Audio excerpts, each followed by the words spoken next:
I really need to stop saying that I don't like doing follow-ups because I keep doing follow-ups.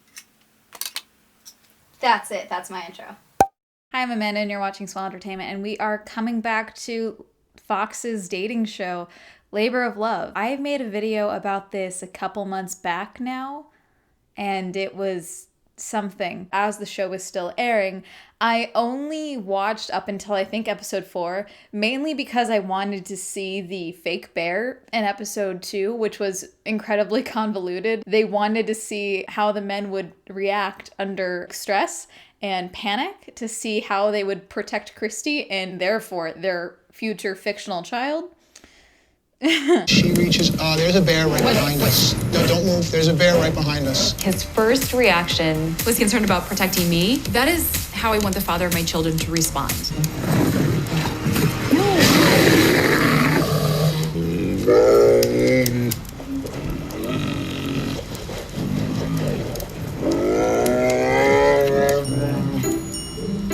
But I stopped watching after episode 4 because Matt, who is the wrestler, I believe, he was like my favorite to win, not necessarily my favorite, but like the one who I was fairly certain was probably gonna win. He was like fine, and then all of a sudden in episode 4 he got like really secretive and weird. Drawing a dog at this point? Oh. Matt, you're not getting off the hook. I don't like this.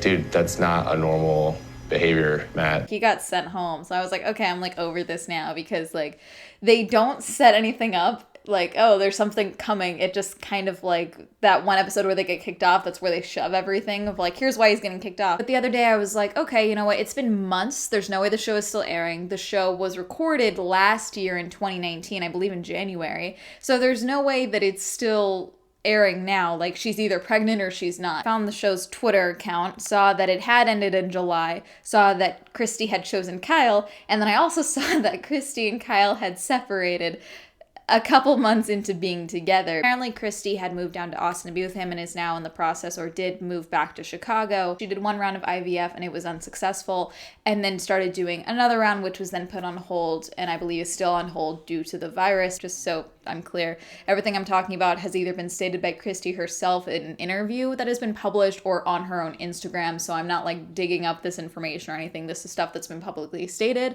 which is the only reason I am sharing it. Otherwise I would not be sharing someone's personal journey like this. Kyle was someone that like early on in the episodes that I watched, she had mentioned a couple of times. There was one segment in one of the episodes where they did like an "Are you smarter than a fifth grader" type of thing, and Christy had to do her own segment of that where she answered which guys had these qualities, or like were the funniest or the most handsome. She assigned like 3 of the answers or 2 of the answers to Kyle, and so all the guys themselves were like, she really likes Kyle, and she hasn't even been on a date with him or anything yet. So it's like, okay, Kyle's clearly a front runner. I guess I'm feeling a little frustrated because Christy always seems to be paying a lot of attention to Kyle. But I decided, you know what, if I'm going to make a video following up on this show, checking in on this show, I'm gonna have to watch the rest of the season. And luckily for me, I have a Hulu subscription, and it's all on Hulu now. They did a total of 8 episodes for this season, including the finale. But then if you compare this to The Bachelor or The Bachelorette, they typically do 9 episodes and then an episode with the removed contestants, the tell-all, and then they either do a 1-part or a 2-part finale. So that usually comes to about 11 or 12 episodes. So this is a fairly short season for this type of show. Now, the shortened season may not seem like a big deal, but a lot can happen in 3 to 4 more episodes. The season is not incredibly long, and according to this post on Christy's Instagram, she says this was actually 2.5 weeks into filming, which was about the opening scene of episode 5, which is a pretty quick turnaround time for even this type of show. Something that happens with a lot of these dating shows, and this is what I've heard typically talked about from former women who were contestants on The Bachelor. I'm not sure if men who were contestants on The Bachelorette would feel the same way, but this is something that I've heard mostly from women after they've left the show for The Bachelor and they go and do podcasts and interviews and things like that. Most of them talk about how it is quite literally a bubble, and you are in this bubble when you are on these shows. Typically, you cannot talk to your family. You do not get any information for the outside world. There's usually no TV. It's my understanding that most of them aren't allowed books. A lot of them journal. And that's pretty much it. There's not a lot to do. Because of that, you end up in the cycle of talking to each other, coming up with things to do with each other, which is also probably why a lot of former contestants realized that they were into women while they were on the show. But also you spend a lot of time thinking about your TV boyfriend, your TV love interest, okay?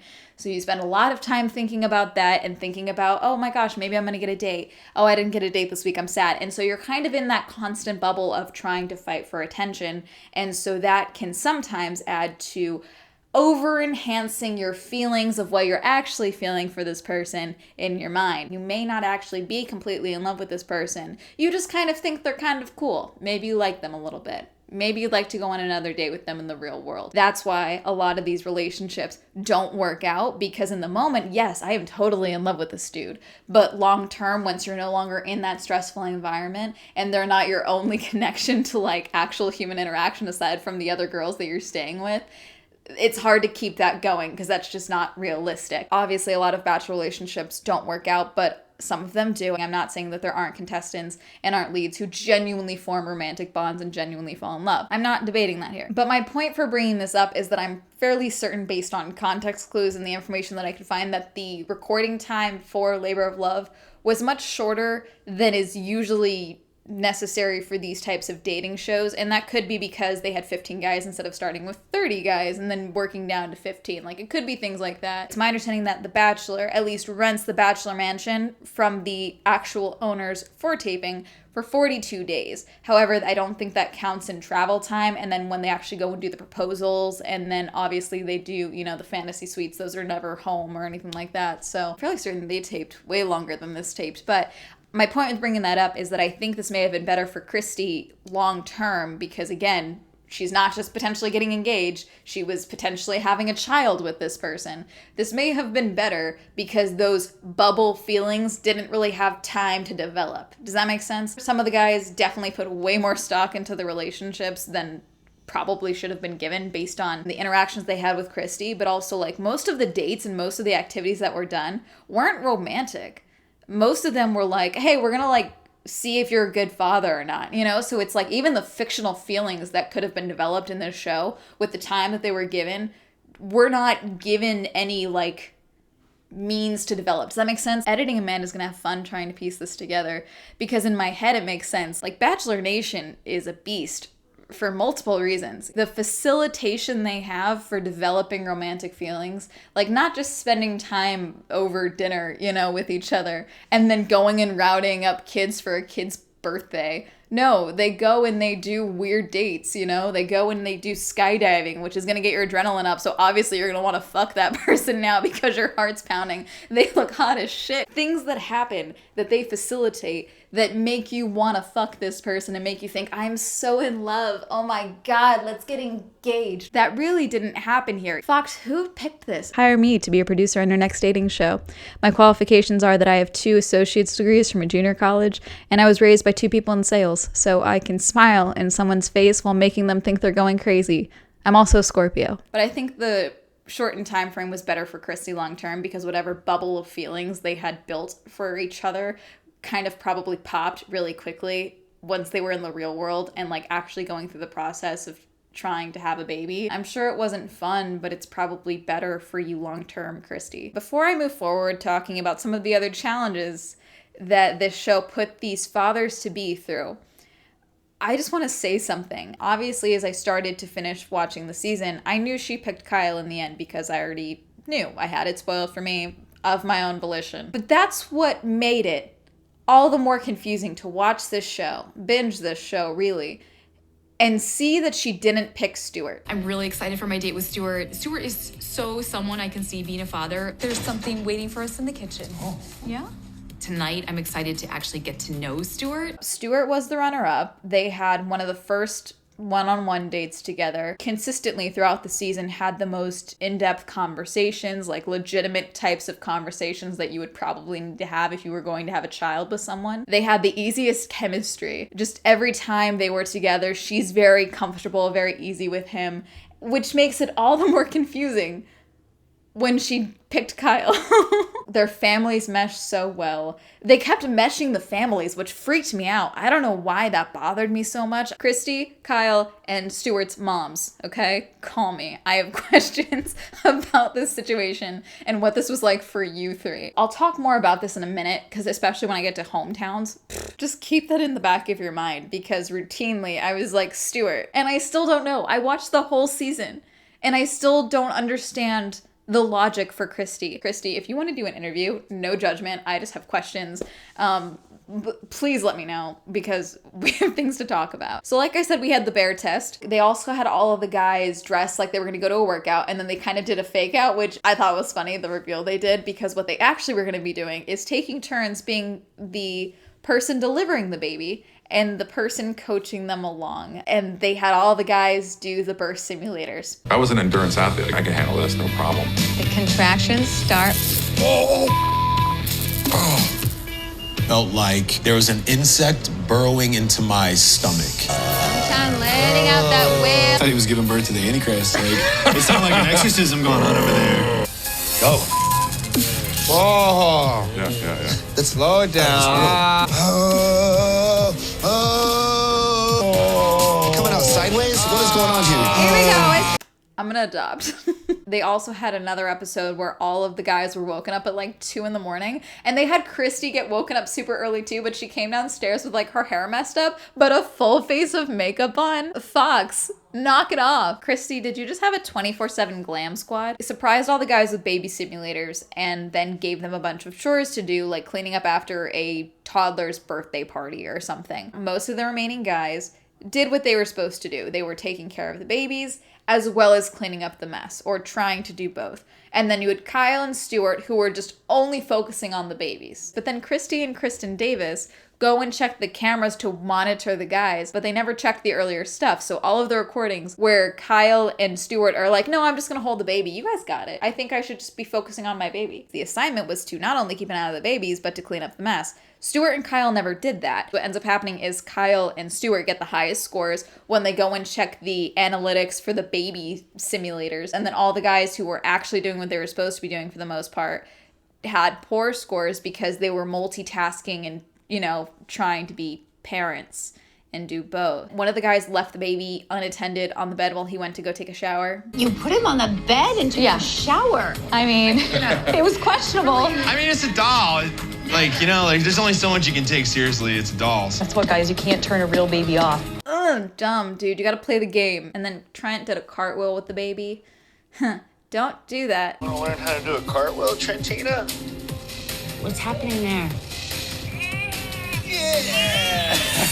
Aside from going to Chicago and then going to like the guys' hometowns, there's no traveling in this. So again, that's another like Bachelor labor of love comparison that we can make because, you know, romantic atmosphere, romantic feelings. Nope, none of that. Just Georgia. Okay. I'm not saying that Georgia isn't romantic. I'm saying that these two giant white houses that they stayed right next to each other, they probably could have done more. That's all I'm saying. We are now down to our last 3 guys, Kyle, Stewart, and Marcus. I'm surprised Marcus got as far as he did. Marcus was, I don't want to say the first one-on-one date, but he was definitely one of the first. And then he was insecure about his place there the entire rest of his time on the show. Nearly every single episode, there was a moment with him making a snide comment about Christy. Should I even still be here when she's not spending time with me? But it's like, clearly she likes you to some degree. Otherwise, you wouldn't still be there. Like, she clearly knows, like, oh, I don't need to talk to him much this week. I just, you know, I'm happy he's here. Side note, Marcus, one, you're verified on Instagram. Why? Just wondering, because none of the other guys are verified that I can tell. And then I also liked that you put Labor of Love Season 1, the very last thing in your bio. Like, this is like the least of my accomplishments. I just found that funny. So again, we have to remind the audience constantly that this is not a regular dating show. No. The goal here is not engagement. The goal here is baby. Bebe. Baby. I should have like learned baby in like another language to make that joke funnier. They have to constantly remind you that this is not like other dating shows. So pretty much everything has to tie back into being a good father or babies. All of the hometown dates start not with her meeting family or meeting the guy's friends or anything like that. No, it starts with some type of baby thing. So for going to Cincinnati with Marcus, they go to an early learning academy to tour it to see if they would like their child that does not exist yet to go there. I'm local to Cincinnati, and I value education a lot, and so we're kind of looking for some opportunity to talk about what's potentially in our future and to learn more about the gifted programs that are available. I'm all for planning, but like, wow. But that's not the main part of Marcus's hometown that I wanted to touch on. Because when we go to Marcus's place, I'm intrigued. You know, it looks nice, very put together, very tidy. But I'm all the more confused when a woman walks in. That's not his mother. For those of you who don't remember from my first video on Labor of Love, as Christy is having these moments with these guys, the cut to their parents or their families or their mothers at the very least to give a little aside, to give a little note about like, oh, I think he's ready for marriage. I think he's ready to start a family. I think he needs someone who's ready to travel, who like likes trying new things. So then to see this older woman who is definitely not Marcus's mother, because we've seen Marcus's mother, not even come in, just be in the house, just already there. Diana's my house mom. House mom. So then Marcus introduces us and Christy to Diana. Diana is Marcus's house mom. She helps me every week with like all kinds of stuff, just like, you know, from grocery shopping to, I mean, even things I didn't know I needed to do, like change my sheets every week. I would love for Diana to continue to be the person that gives me the energy to come home and be so excited to see my kids and not have to put down playing with them because I've got to go, you know, finish the laundry. She's a nanny. That's what she is. She is his nanny. He is a grown man with a career, with a nanny for himself. Marcus, I'm not trying to throw shade. Corinne on Nick's season of The Bachelor had a nanny as well. You have a nanny? I do. Do you have kids?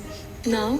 Why do you have a nanny? I'm a kid. Raquel keeps my life together, okay? She makes sure that my bed is made every morning, makes my cucumber and my, like, vegetable slices. Christy is so clearly taken aback and just a little uncomfortable and just very confused. Oh, Marcus changed his pants.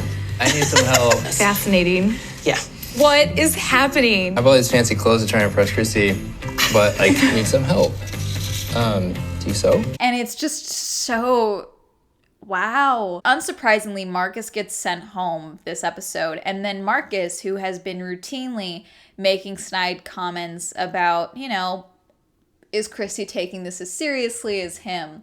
Being insecure about his relationship with Christy. In the ITM, after Marcus has been told by Christy that she does not want to start a family with him, which still throws me off every time I hear it. I don't see us starting a family together. That's such a cold way of saying it. Like, I'm sorry. It's so weird. Look, I'm sad. Like, I care about her. She's pretty. We had good kissing. Like, who knows? The girls just can't seem to trust themselves. It's like, get some self-confidence. You're 41 years old. Because apparently she's insecure about what happened and the fact that a guy that she thought was, like, really self-sufficient and, you know, a doctor, which he still is, like, had a house mom. Side note, Marcus, if you want to reach out to me, if you want to just call me a bitch, totally understandable, but I need to know if you pay your house mother. If you don't, I think that makes it worse. If she just wants to, like, you know, be there for you out of the kindness of her heart, that's great. Good for her. But also, you need to, like, be buying her, like, a very nice gift card to somewhere super expensive, like, once a month or something, because it's just, you need to pay her. But anyway, bye, Marcus. So the rest of the hometown dates from the hometown episode, Kyle is in Austin, Texas. Stewart is in LA. Kyle takes her to, like, a birthing class. Down her thighs, down her calves, during and after the contraction. Very good. We're still new at this, and I've never touched her in a lot of these places. All right, here we go. And then to go to, like, the park where all of his friends are wearing shirts that say Kyle and Christy or Team Kyle and Christy. Side note, if this was just them doing it, very sweet. If this was the producers getting them all to, like, wear the shirts and organizing that, why did you not at least accidentally misspell Christy's name? I know Christy isn't a hard name to get wrong, but it would have been funny. Oh, that's right, they don't really know each other that well. This is the first time that the friends are meeting them. This is like a really weird situation. So, like, let's poke fun at it by having them actually not know how to spell her name because they don't know her, you know? Kyle's hometown ends with Kyle taking Christy back to his apartment, his bachelor pad, because, you know, 3 weeks ago, he was a bachelor. Christy was very hung up on the apartment. And I don't know if that's because she already decided she was gonna choose Kyle, and so she was just like looking for superficial reasons for the show to find something to complain about. So it's like not super obvious that she's like already super into Kyle and super ready to like have babies with him or something. She's like, I'm not sure, his place is a total bachelor pad, and I mean, I can't have a family in that. Like, you're not supposed to. You guys weren't together before this. Obviously, his house is not going to be a 3-bedroom with a play set sitting on the floor because he doesn't have kids yet. I may meet the mother of my children on this show, so I'm going to make a down payment on a condo, a house that she may not like, may not want to live where I live. You know, she may want to move somewhere else. Let me just like rearrange my whole life before I even know how far I'm going to get with this woman. Then she goes to LA with Stewart. Did someone tip off Stewart about the Kyle 1-bedroom apartment or something? Because Stewart takes Christy house hunting in LA. You can't tell me a producer didn't set that up, because that's funny. They go house hunting and then they have a very intimate like dinner with 2 of Stewart's friends, and they have a very legitimate conversation, just the 2 of them, about having a child who is of mixed race. Like, they're the only ones I would say who had like legitimate conversations about what they're possibly going to be doing, not just starting a life together, but actually having a kid together. They are the only 2 that did that, which is why I'm so still confused. Also, the editing on that was very weird. I'm just gonna show you this commercial break because I was like, I had an ex-girlfriend. She was Caucasian, and her family had stated that they had no desire to ever meet me because I was black. I'm sorry that happened. I mean, that like actually made me want to cry. they do have a legitimate conversation, but that editing was very weird because I was like, oh, are they done? Are they not going to talk about this very serious topic? But they do have the conversation. But anyway, Marcus gets sent home. He's a brat about it. The way that the final episode works is they go to Chicago, where Christy lives, to meet Christy's family. The thing is, though, is that as the guys are individually meeting Christy's family, they also bring the guys' own parents in, or their own families in, and they blend the two, and that's how they spend their time together. I don't like that. That stressed me out. It might just because my family's messy, like incredibly messy. So like I need to only be worried about one person, the sane person, because I'm gonna have to have someone sane in my life. Because trying to meld that I wouldn't also be wanting to be stressing out over like meeting their family at the same time. And I understand you guys had 8 episodes total and you're on the 8 episodes, so you want to like squeeze in as much as possible, but like you couldn't have like spread that out a little bit more. Also, you're already having Christy in their hometowns. Like if their families live there, why not just do that then? As far as a finale goes, horrible. Bad. The goal is not an engagement. So there's no like big romantic gesture. There's no big romantic proposal at the end of this. There's just Christy going into the guy's hotel room that she doesn't want to be with and breaking up with him in front of the camera. And then like, yay, we're together now. I'm excited. Let's get to making babies. Like, that's it. Oh no, they went to visit her doctor together. That's right. Her and Kyle went to go visit the doctor to see if they were both compatible so they could start trying naturally if they wanted to. And he said, yeah, if you want to, you can. Which I know was the point, but also like something, a fireworks show maybe. I know The Bachelor, that's like their thing, like all the random fireworks shows, but like you guys could have figured something out. This was announced, I think, the same day as the finale aired. After a few months together, it just kind of became clear that we just weren't compatible, she said. Chrissy said the two of them didn't spend enough time together during filming to form that relationship foundation. Bubble. I did have a lot of questions about Kyle still when I picked him. Because he didn't... Okay, here's part of my frustration with Christy picking Kyle. Kyle is the one guy, I would say, out of all of them, even the clowns of the group, okay? Kyle is the one guy who never really opened up emotionally with Christy, with the guys, with anyone. A lot of the guys went to Kyle. That could have happened because Kyle doesn't emote a whole lot, and so it's like a non-judgy thing, like oh, they're not frowning at me, so everything's fine. There's even a scene where Christy is literally crying into Kyle because she's so worried about the guys not being there for her and just being there because it's a game show, and he's not emoting. Like, he's just like rubbing her head. You can show emotion, it's okay. I know like toxic masculinity is like, hey, don't show emotion. You can, honestly, especially in this, like, vulnerability is necessary. I don't know, maybe she just wasn't into Stewart, but like, I genuinely don't know how she couldn't have been based on what we saw. Like, there clearly was chemistry there, so I don't know what's going on here. In an Instagram video, Kyle explained the breakup from his point of view. Coming off the show, there was just so much more involved in terms of insecurities of like, do you like me for me or do you like me for the show? He said that he and Christy don't really talk anymore, but that he still has a ton of love for her. Side note, here's both of their Instagrams.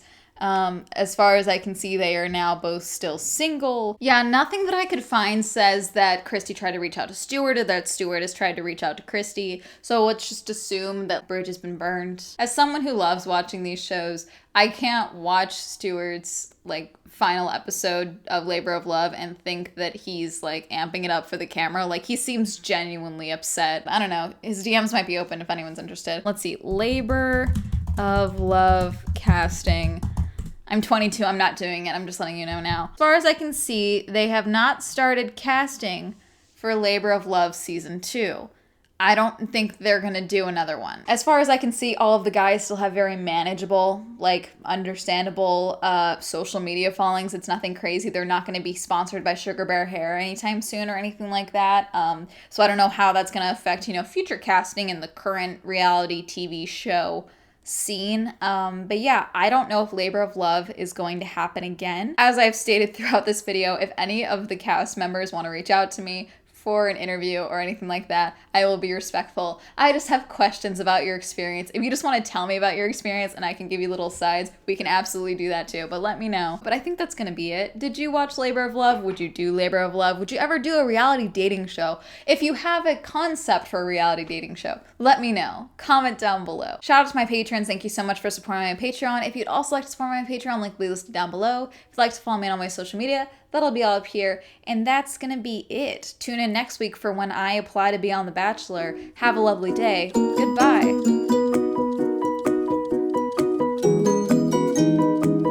Applying to be on The Bachelor is something that I just kind of always assumed I was gonna do because I grew up watching the show. I probably won't get cast because they cast 9s and 10s only. I'll probably still do it, just see what the casting process is like. Thank you, Alan, Elise, Cameron, Christopher, Chris, Cody, Colt, Crash, PC, David, Devin, Dawn, Elliot, Aaron, Essen, Evan, Exo, Feckless, Hopeless, Jason, John, M, Jonathan, Jordan, Joseph, Kenny, Kevin, Kim, Kristen, Lisa, Manga, Matt, Matthew S, Meme Lord Red, Michael, Michael J, Nathaniel, Pat, Prolic, Rob, Robert, Ross, Sadie, Sam, Simon, Stefan, Tasha, Timothy, Tom, Wayne, Wendy, William, Zendry.